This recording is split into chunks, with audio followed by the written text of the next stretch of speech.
Hello and welcome to today's lesson.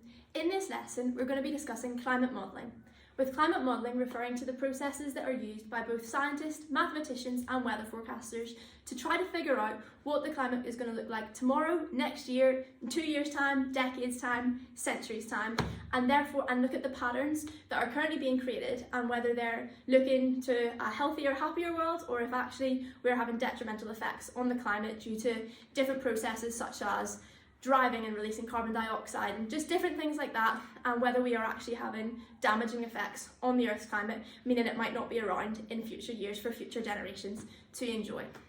The climate is made up of several different components, including the atmosphere, which refers to various gases that surround the Earth, the barosphere, which consists of the areas of the Earth that are occupied by living things, the lithosphere, which these refer to the rigid structures of the Earth, including the outer mantle and the crust. Further as well, the hydrosphere, referring to the areas of the Earth that are made up of water. And as well, there are other aspects such as the areas of the Earth that are made up of snow and ice, as all of these different components together make up the climate and the world that we live in. People have realised the importance of modelling the climate for decades and centuries now. From the very early years of history, they tried to model the climate by looking at oceans and atmosphere. These are both two very key processes. However, as we've just discussed, there are many more aspects that need to be considered in modelling the climate. So much so that now supercomputers, these are really high-powered computers with multiple processing units, have to be used to compute the calculations needed to know what the patterns and the projections of the future climate look like. But before any of these calculations can be done, climate modellers split the Earth into various grids, computing the area of water, snow, ice, heat, etc., all of the things that we mentioned for each grid square, and then adding these up and combining them to get a total idea of the whole Earth's climate. But one of the key challenges that these modelers face in doing this process is how many grid squares should they use? Because the more grid squares they use, the more accurate the answers are, but equally the more time it takes to compute these calculations. So it's a very fine balance between how many grid squares you should use and therefore how accurate your model is, but also how quickly you need the results by. Because we can't be predicting what the weather looks like next year in a model that takes 10 years to compute. That just isn't helpful. So what you're going to do today is you're actually going to see the effect of changing the grid squares on what climate modelling looks like and the results produced. And also as well, you're going to be able to predict when the Arctic is likely to be ice-free if the world keeps going the way it is and we don't either increase or decrease the amount of heat that is currently being trapped inside the Earth. The way you're going to do this is on the worksheets you've been provided with.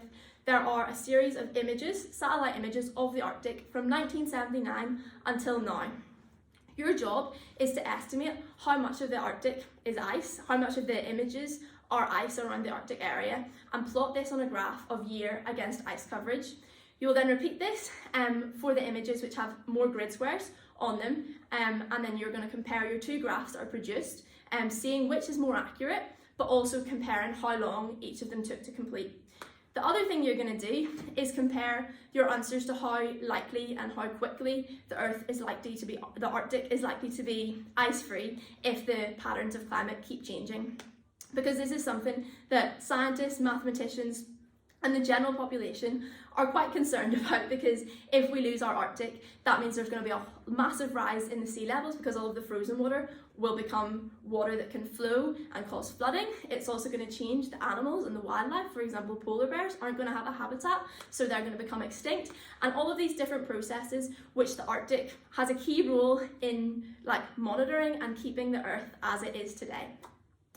If you complete this task, an extension for you is to figure out how much of the Arctic has been lost since 1979, and in this trend, has it been a sudden change in whether the Earth is getting hotter or cooler, and what are the regions and the reasons for why you think that the Arctic sea ice has declined so much in these periods, and what can be done about them.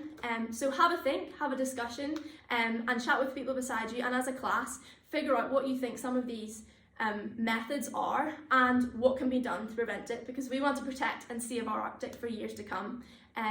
But yeah, like, you have become a climate modelling mathematician today, so I want to say well done, and all the very best. And thank you so much for listening. I hope you have a great rest of your day, and are able to put into place some of the things that you've discussed in order to reduce global warming and protecting our Arctic for years to come. Thank you so much. Goodbye.